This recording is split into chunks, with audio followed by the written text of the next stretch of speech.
Hello, welcome to Serious Economics. Today we are going to study type 1 and type 2 error. Okay? So type 1 and type 2 error. Type 1 and type 2 error को समझने से पहले हम समझते हैं H0 को. H0 कौन है? H0 जो इस तरह से रिप्रेजेंट होता है ये H0 इसे कहते हैं, ठीक है.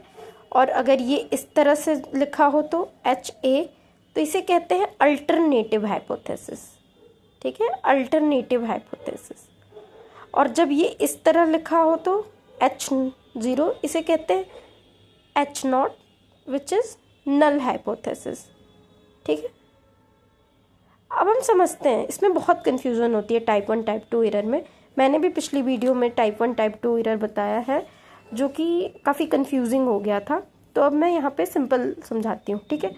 तो H0 क्या है? H0 जो है एक मेन कैरेक्टर है. मान लो H0, मान लो ये तुम्हारी बेस्ट फ्रेंड है. H0 हमारा बेस्ट फ्रेंड है, ठीक है. और कोई इंसिडेंट होता है तुम्हारे और उसके बीच में, और तुम्हारी बेस्ट फ्रेंड बोलती है कि आई एम नॉट लाइंग, मैं झूठ नहीं बोल रही हूँ, ठीक है. तो H0 जो है बेस्ट फ्रेंड है और वो कहती है कि मैं झूठ नहीं बोल रही हूँ, ठीक है. और ये बात अगर सही है, ये बात अगर सही है, ट्रू है कि वो झूठ नहीं बोल रही है, ठीक है, तो अब ये तुम पे डिपेंड करता है. ये तुम हो, ठीक है, ये तुम पे डिपेंड करता है कि तुम उसे एक्सेप्ट करती हो कि रिजेक्ट करती हो, ठीक है. अगर तुम उसे एक्सेप्ट करती हो, ठीक है, तो उसकी कुछ रिजल्ट होगा. तुम उसको रिजेक्ट करती हो उसकी बात को, उसका भी कोई रिजल्ट होगा, ठीक है. तो अगर एक्सेप्ट कर, वो बोल रही है कि मैं झूठ नहीं बोल रही हूँ, इस बात को तुम एक्सेप्ट कर लेती हो तो तुम्हारी दोस्ती बनी रहेगी. अगर तुम नहीं करती हो तो तुम्हारी दोस्ती टूट जाएगी. उसी तरह रिसर्च में भी ऐसा होता है कि तुमने एक H0, मतलब तुमने एक मेन कैरेक्टर जो है तुम्हारा बेस्ट फ्रेंड, उसी तरह तुम्हारा मेन कैरेक्टर होगा तुम्हारी अपनी हाइपोथेसिस, जिसको तुम ले के शुरुआत से रिसर्च कर रहे हो, ठीक है, और प्रूव कर रहे हो कि ये सही जो मैं जो कर रहा हूँ वो सही है या गलत प्रूव हो रहा है, ठीक है. तो उसी तरह अब क्या होगा, अगर मान लो तुम्हारी बेस्ट फ्रेंड जो है आई एम नॉट लाइंग कह रही है, ठीक है, और ये बात सही है और तुमने उसकी बात मान ली, एक्सेप्ट कर ली, ठीक है, तो तुमने क्या किया, करेक्ट डिसीजन लिया, ठीक है. तुमने एक करेक्ट डिसीजन लिया, उसकी बात मान के अपनी दोस्ती बचा ली. और ये करेक्ट डिसीजन क्या है, 1 माइनस अल्फ़ा, ठीक है. H0 को सही होते हुए सही मान लेना ही क्या है, करेक्ट डिसीजन है और 1 माइनस अल्फ़ा है, ठीक है. अब देखो, अगर तुमने उसकी बात नहीं मानी होती, तुम उसको रिजेक्ट कर देते कि नहीं नहीं नहीं तुम झूठ बोल रही हो, ठीक है, वो कह रही है मैं नहीं बोल रहा हूँ, तुम उसकी बात नहीं सुन रहे हो, उसको रिजेक्ट कर दी, तो तुमने क्या किया, तुमने एक गलती की, ठीक है. और तुमने गलती की तो तुमने क्या किया कि तुमने टाइप 2 एरर कमिट किया, ठीक है, तुमने टाइप 2 एरर कमिट किया, सॉरी टाइप 1 एरर कमिट किया, ठीक है, टाइप 1 एरर कमिट किया कि उसके सही होते हुए भी तुमने जो है उसको रिजेक्ट कर दिया. तो ये क्या कर दिया, टाइप 1 एरर कमिट कर दिया, ठीक है. अब देखो, फिर H0 कह रहा है, H0 जो तुम्हारी बेस्ट फ्रेंड है कह रही है कि आई एम नॉट लाइंग. फिर से अब यहाँ पे बात आ रही है, देखो H0 एक मेन कैरेक्टर है, या तो वो सही होगा या गलत होगा, ठीक है. अगर वो सही है और उसको हम सही मान लेते हैं तो हमने करेक्ट डिसीजन ले लिया.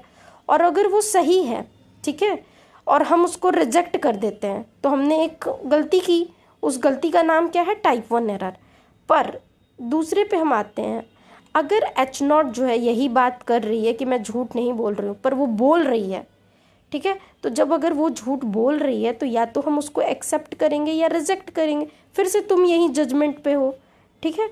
तो अगर वो बोल रही है कि मैं झूठ नहीं बोल रही हूँ और इस बात को तुम मान लेती हो कि वो नहीं बोल रही है, मेरी दोस्त नहीं बोल सकती है झूठ, तो तुमने जब गलत चीज़ को सपोर्ट करके तुमने क्या किया, टाइप 2 एरर कमिट कर दिया, ठीक है, टाइप 2 एरर कमिट कर दिया. और यहाँ तुमने उसको रिजेक्ट किया, मतलब तुमने सही का साथ दिया, मतलब तुमने करेक्ट डिसीजन लिया, तुम अवार्ड लेने के काबिल हो. तो ये करेक्ट डिसीजन तुमने दिया, तो करेक्ट डिसीजन को हम इसको 1 माइनस बीटा से करते हैं, ठीक है. क्यों ये दोनों ही करेक्ट डिसीजन है, पर एक यहाँ पे 1 माइनस अल्फ़ा से कर रहे हैं, एक 1 माइनस बीटा से कर रहे हैं. क्योंकि यहाँ का डिफरेंस है। ये जो ट्रू है ना, ये ट्रू पे हम बात कर रहे थे, यहाँ फॉल्स पे बात कर रहे थे, इसलिए जो है वेरिएबल चेंज हो गया है। ठीक है, तो अब देखो इसको रट जाना है। एग्जाम्पल ये हमेशा कंफ्यूज करेगा, कितना भी दे लो तो इसको रट जाना है इस टेबल को, कि जो H0 है, ठीक है, H0 मतलब नल हाइपोथेसिस। जो हमारा नल हाइपोथेसिस अगर सही है, एक मान लेते हैं नल एक पर्सन है, वो सही है, और नल पर्सन अगर सही है उसको हम सही मान लेते हैं, तो हमने करेक्ट डिसीजन लिया, 1 माइनस अल्फा। इससे कंफ्यूज मत हो, fail to reject null hypothesis मतलब एक्सेप्ट ही होता है, बट रिसर्च के लैंग्वेज में इसको हम लिखते हैं फेल टू रिजेक्ट, मतलब एक्सेप्ट। ये मेरा नल था, सही था, हमने एक्सेप्ट कर लिया, करेक्ट डिसीजन ले लिया, 1 माइनस अल्फ़ा हमको 1 माइनस अल्फ़ा। ठीक है, उसके बाद अगर हमारा जो था सही था पर हमने माना ही नहीं वो सही है, हमने रिजेक्ट कर दिया अपने नल को, तो हमने रिजेक्ट जब किया अपने नल को तो हमने एक एरर कमिट कर दिया, और वो एरर क्या है, टाइप 1 का। ठीक, यही जो है, यही नल हाइपोथेसिस मेन कैरेक्टर है।